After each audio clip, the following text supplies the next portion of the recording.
Hello, I'm Cllr Carole Da Costa with Cllr Wisdom Da Costa down in Sutherland Grange, and I'm going to ask Wisdom some questions about the policies that has been put forward for the oncoming election.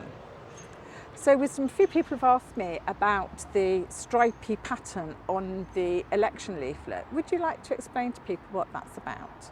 Thank you for asking that question, Carol. Yeah, it's an important piece of imagery which is called Show Your Stripes, and it was developed by Reading University. The one that we're using just is specifically set for Berkshire, and it shows in blue and red stripes what's happening with our weather and average temperatures in Berkshire. So you can see as you go from the left, which is the 1863, 1900s, you can see that we had average patterns which were pretty much the same sort of depth and hue of blue. And then as you go across to the 1990 and 2000 and onwards, we're seeing more extreme weather, hotter weather, and the temperatures are going up and up and up. Sometimes they go up and down, but overall that you can see from the pattern that we are actually going into much hotter periods of weather. And the worry is, and the predictions from the Met Office themselves, are that weather will get worse and worse and worse, i.e. more extreme. Thank you.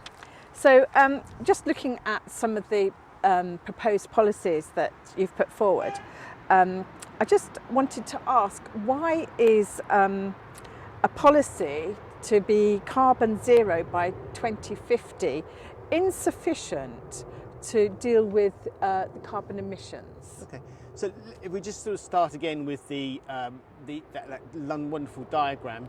So that diagram is showing us a challenge, and all of the information and predictions from the Met Office are based on our current emissions of carbon and the way in which we do business at the moment.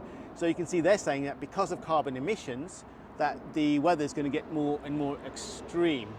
So for us, it's we know it's going to happen. Well, why aren't we planning for it? And we have to plan for this. Okay, so overall, if we just say we're going to cut it all by 2050, that will do the job, will it? No, not at all, because again, it goes back to the Met Office and the climate science and the United Nations COP21 agreement, which says that we have a certain amount of carbon already in the atmosphere. It's increasing, and we know if we emit more carbon, up this amount more, we're going to go above some dangerous trigger points for the world. And the target that everyone is aiming at is 1.5 degrees centigrade. It's not 2050, it's not 2030, it's making sure that we stay at 1.5 degrees centigrade, because thereafter, if you think 30 and 40 and 50 degree heat is bad, it's going to get even more extreme and even worse. So when we look at that amount of carbon we've got left to emit between now and we hitting the 1.5 degrees target, we can't emit more than that.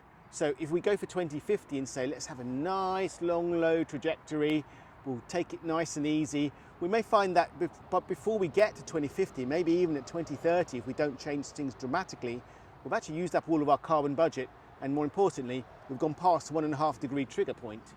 At 2 degrees, we'll put a link in the video below, but there are some very dangerous things. We're talking about increased death rates, huge increase in death rates, increases in immigration, and we're talking about billions of people, or millions, hundreds of millions of people needing to find a place because their locations, their towns, their cities, whether it's in the third world or in the developing world, or in the developed world, are underwater.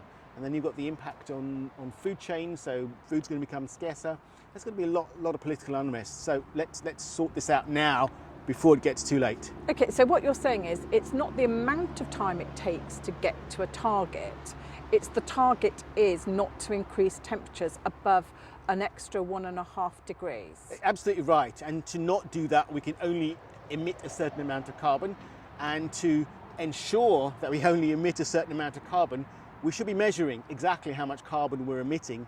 We should be changing all of our policy decisions, and anything we do should say, okay, great, we're going to make sure that we have this return on investment, we're going to make sure it looks after residents in this way and in that way, but does it also actually get to net zero in enough time? If it doesn't, we need to go back and say to our contractors, to the £100 million we spend every year, and to the hundreds and hundreds of millions we can invest, make this better. So we want better decisions that will be there in place and help and save our children. Thank you for that. So is there something that people can do as individuals apart from voting in councillors, MPs who will support these policies. Is there anything that people can do as individuals to help mitigate this carbon release? Yeah, absolutely. I mean, there's a lot of things, and you can find lots of ideas if you just do a Google search. But more locally, there are groups like RBWM Climate Emergency Coalition, people like the Wild Cookhams, Wild Maidenhead, Plastic Free Windsor. Then there's the environment and sustainability groups. Have a look on Facebook, and you'll find some people to connect with to help you start doing stuff to make things better. I'm not going to tell people what to do, but you have to make your own decisions. But there's lots of tools and information out there to help you. But you can always come back to Carole and myself, if of course you vote for us, to say, look, can you help? You can come back even if you don't. So, Yeah. It's something we can all take some responsibility for at a smaller level on a personal, in our own personal lives. That's really good news, because it sometimes feels a little bit hopeless, and so people feel that there's no point in trying. And actually, what you're saying is there is hope. Absolutely, we've got to live in a way that hopefully there is hope. We've got to have hope for our kids, for our grandkids, for the future, so we can do the stuff now and do it with enough energy to save them. I mean, things are going to get worse, there's no doubt about that, but the question is, how bad do you want to let it get? And I'm saying, I don't want it to let it get any worse than it is now, so let's do it now. Thank you, I agree with you on that. So, we've heard this term being bounced around, biodiversity. Can you explain what that means exactly, and how that impacts our environment? Okay. Now, biodiversity is basically everything on Earth. That includes us as organisms, it includes these trees and the fields around us. It includes what's above ground and also what's below ground, because when you look below ground, and this sort of shows as well, you've got the plants which feed the animals, which feed humans, and below that you've got the fungi and the what they call as decomposers, which actually allow the green stuff to grow. Okay, so and this all means land. So the important thing is that if we actually try and conserve land and expand ecosystems, it is a system, it is a network, and without that network, at the end of the day, the people at the top, which is humans, will die, or rather have less amount of food, so there'll be fewer humans around. So it's important for us, for me, to make sure that we increase the biodiversity, not 10% net gain, because I always say 10% of nothing is nothing, because we're at extinction level losses already. So in the UK alone, DWWRA have said that the abundance of species has dropped by 60% in the last 40, 50 years, and that's accelerating. So do stuff now. In terms of what we want to do is actually we want to help people increase ecosystems, increase the amount of habitat, perhaps help them have green roofs, green walls, help restore building sites or old buildings to nature parks. Something to help just improve the overall biodiversity, because we don't sit here on our own. Everything is connected. That's an absolute truth. That's what an ecosystem is. So we have to help the whole lot, and it starts with land, and then which also then suitable habitat for the animals that will exist on that land, which then means a wider food chain which supports us as humans. That's great. So as well as voting for people that represent policies that will increase the biodiversity, is there anything that we can do at home, in our own gardens and our own balconies? Is there anything we can do to increase that biodiversity on even miniature scales? Yeah. Clearly there's two or three things. One is you've got to create habitat and create the environment for animals, whichever the species are that you want to focus on. I would say just don't focus on a specific species, make it all better.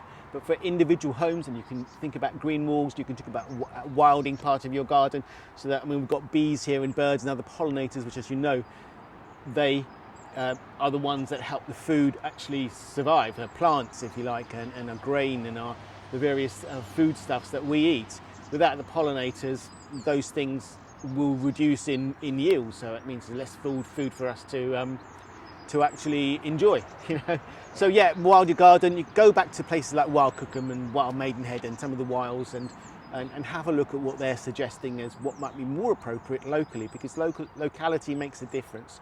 We can't necessarily, put a lovely bit of savanna grass in our back garden and expect the lion to turn up. No. But we can help with the local species. Yeah. And it's about keeping it local and native, isn't it, really, to what should be there and what we're trying to preserve. Not just what should be there, but what works well in this environment. Yeah. You know, Yeah. That's really important.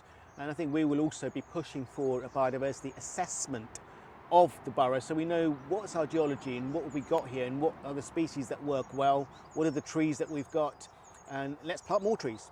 Planting more trees is really important. Don't cut down your tree, plant more trees. Thank you, Wisdom. So why would voting for a West Windsor Residents Association candidate have an impact on changing policies? Because at the end of the day, there's just two of us. So how will the voter know that, how can they know that voting for us will have an impact on change policies? How are we going to do it? It's very simple. I think firstly is that you've got people who understand the issues in politics, and we've got a policy, we've got a hope. I've been working with professors and experts around the country for 4 years, ever since I was appointed as the independent lead for the environment and climate policy changes, which, by the way, the WWRA policies are rubbish, so we have to improve them. So how would that work? Well, if we would work with the new administration, we would happily work with the Lib Dems, we'd happily work with the Conservatives, if the Conservatives want to talk to us. And we would also encourage people to say, look, here is a policy, we agree with your policy, and help us knock on the doors of all the councillors to say, let's change. We've got to change that corporate plan, we've got to get this decision making right so that we don't just look at the urgent issues, but also the important issues which are longer term, like climate change. But if we don't deal with them now, by the time they become urgent issues, it's too late to deal with them. Thank you. And let's be honest, the borough has already declared a climate emergency. And I think when we look at the corporate plan, there's nothing in there that represents that. So as you've said, we would both be happy to work with anyone who's in administration that will listen to us and take on these policies. Yeah. So voting for us would not be a case of just voting for two people randomly on their own with no effect. Wisdom has the knowledge, and so we would use that knowledge to support whoever's in administration to get the best that we can for our borough. The best for borough, the best for residents, and the best for your children. And grandchildren. And grandchildren. Yes. Thank you. Thank you very much, Wisdom. Thank you, Carol.